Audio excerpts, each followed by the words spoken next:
Vamos a hablar sobre los paradigmas de investigación, trabajo realizado por Luis Eduardo Guzmán y Diana Milena Cifuentes Quintero. Cabe resaltar que un paradigma es el marco teórico y metodológico que guía y aborda la manera en la cual se realiza una investigación, determinando cómo se recogen y analizan los datos. Hoy vamos a hablar sobre el paradigma positivista, pospositivista y crítico. Empecemos por el paradigma positivista, el cual surge en el siglo XIX con Augusto Comte. Él propuso que este paradigma debería basarse en el método científico, el cual transversaliza el desarrollo intelectual con la aplicación de los métodos de la ciencia. Estos métodos son los que permiten recopilar de manera rigurosa los datos numéricos y estadísticos con el fin de obtener un resultado preciso. Entonces, esto es un método cuantitativo, en la cual también hay una jerarquía de los conocimientos. De una u otra manera, busca comprobar las leyes universales. Estas teorías que están basadas en evidencia empírica, tratando de hacer una predicción y una generalización. Sin embargo, ha sido uno de los paradigmas que más ha tenido relevancia e influencia en las ciencias sociales y en las ciencias naturales, por el desarrollo de estos métodos cuantitativos y por el que, además, ese supuesto ontológico hace que exista un orden en el que la experiencia ayuda con la estructuración del conocimiento. Dentro de este paradigma también hablamos sobre el énfasis que tiene esa objetividad y verificabilidad de todo el proceso metodológico para poder constituir la investigación. Acá se tiene en cuenta una estructura generalizada para hacer la investigación, en la cual tenemos una hipótesis, el diseño de la investigación, la recopilación de los datos, el análisis y la verificación y conclusión de cada uno de los hechos que se constataron, así logrando una mayor abstracción y en consecuencia la generalización de los mismos. Cabe resaltar que en este paradigma el investigador y el objeto investigado son independientes. Esto debe ser capaz de estudiar al objeto sin influenciarlo y sin ser influenciado por él. En cuanto a sus autores, vamos a destacar a Auguste Comte, quien fue el padre del positivismo, y él fue quien propuso que el conocimiento humano debería estar relacionado con la investigación. Seguimos con Emily Durkheim, quien aplicó el método positivista a lo social entre los años 1850 y 1917. Karl Popper, quien desarrolló el fascionalismo. John Stewart, quien habló de la lógica inductista. Chadwick Cook y Campbell, quienes hicieron los diseños experimentales que se basa en el método deductivo.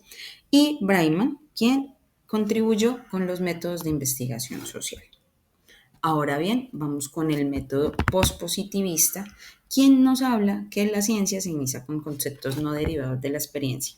Un investigador plantea sus ideas en forma de hipótesis que ayudan a confrontarlas con las observaciones y con los experimentos.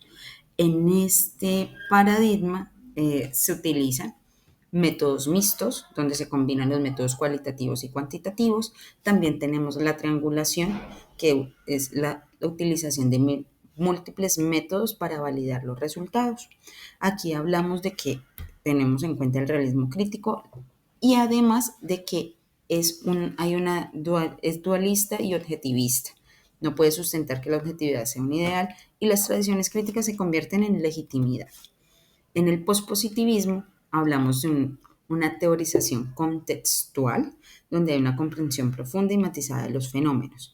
Hablamos de que su impacto radica principalmente en esa reducción de la ambición teórica y la importancia que se le da al contexto. En cuanto a su estructura, pues ya se mencionó que es de un enfoque mixto, que es a la vez un proceso iterario y reflexivo que contribuye a que esa información situacional pueda tratar de llevar hacia el descubrimiento del conocimiento como un elemento de la investigación. En cuanto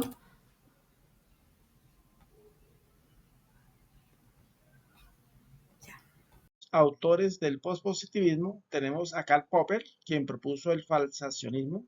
Este nos explica de que existe la posibilidad de la falsabilidad de la teoría científica, que toda teoría científica debe ser verificada con la realidad empírica. Tenemos a Thomas Kuhn. Thomas Kuhn analizó los paradigmas científicos y él considera que toda comunidad científica debe tener un paradigma, el cual es un conjunto de creencias, de valores y métodos que guían la investigación. Tenemos también a Egon Guba y Giovanna Lincoln, los cuales desarrollaron el pospositivismo en su mayor esplendor. Luego tenemos a Joseph Maxwell, que nos habla de lo que es el realismo crítico cuantitativo, permitiendo de esta manera tener un avance en lo que es el pospositivismo. Ya en cuanto al paradigma sociocrítico, investigación y acción. Este paradigma propone el concepto de acción comunicativa, donde la racionalidad del ser humano está dada por la capacidad de entendimiento entre sujetos capaces de lenguaje y acción, mediante actos del habla, en los que el trasfondo es un mundo de la vida de creencias e intereses y no es explícito y acríticamente aceptados por la comunidad de comunicación. La naturaleza en este paradigma es dinámica.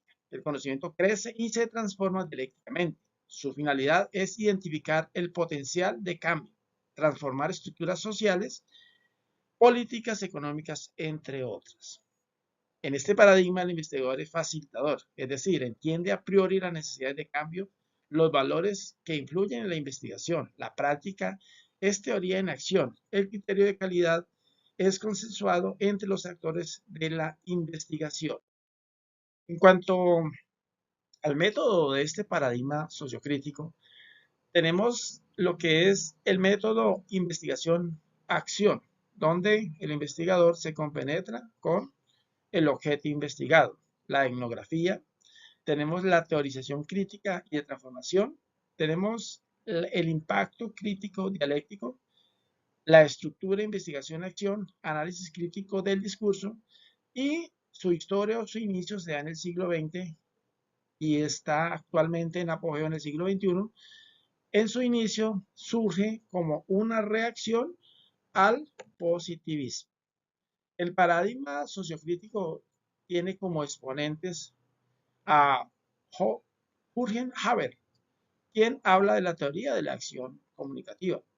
Karl Marx, el cual es el creador del materialismo dialéctico, en una crítica a lo que es el capitalismo.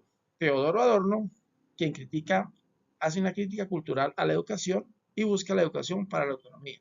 Tenemos a Paulo Freire con la educación liberadora, con la ética de la liberación, que ayuda a desarrollar la teoría del oprimido. Y Henry Jaurès con la pedagogía crítica contemporánea. Estos autores son los exponentes de este paradigma